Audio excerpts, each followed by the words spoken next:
ఎత్తిపోతల్ని ఎత్తుకోవాల్సిన జీవోలను అంచనాలనే అడగోలుగా పెంచిండు, ఎత్తుకునే నీళ్లను తగ్గించు. ఢిల్లీకి ఆ టీఎంసీని అసలు ఎక్కడి నుంచి దేవాళ్ళు తేకుండా గందరగోళం చేసింది. అవతల 4 టీఎంసీలతోని శ్రీశైలం బ్యాక్ వాటర్స్ నుంచి పోవాల్సింది దాదాపుగా 10 టీఎంసీలకు వాళ్ళు పెంచుకొని ప్రాజెక్టులు నిర్మించుకుంటే ఈరోజు 2 టీఎంసీలు తరలించే పాలమూరు రంగారెడ్డిని 1 టీఎంసీకి తగ్గించిండు. దాదాపుగా ఎస్ఎల్బిసి 2006-7లో కోమటిరెడ్డి గారు వీళ్ళందరూ కొట్లాడి తెచ్చుకున్న గ్రావిటీతో తీసుకోవాల్సిన ఎస్ఎల్బిసిని 34 కిలోమీటర్లు ఉమ్మడి రాష్ట్రంలో టన్నెల్ కొడితే 10 కిలోమీటర్లు కొడితే అయిపోయింది. సంవత్సరానికి 1 కిలోమీటర్ పూర్తి చేసిన ఇవాళ ఎస్ఎల్బిసి కంప్లీట్ అయి ఉండేది.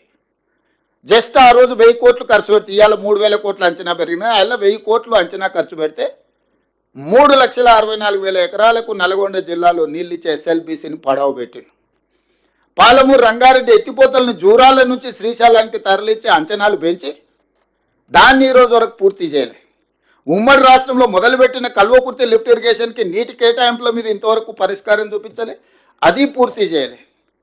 భీమా, నెట్టంపాడు, కోయిల్సాగర్ ఏ ప్రాజెక్టు చూసినా సీతారామసాగర్ వరకు, ఇందిరాసాగర్ వరకు ఆ కిందికి పోతే ఏ ఒక్క ప్రాజెక్టు కూడా ఈ 9.5-10 సంవత్సరాలలో చంద్రశేఖరరావు పూర్తి చేయకపోవడం వల్ల ఈరోజు మనకు హక్కులు రాలేదు, ప్రయోజనము చేకూరలేదు.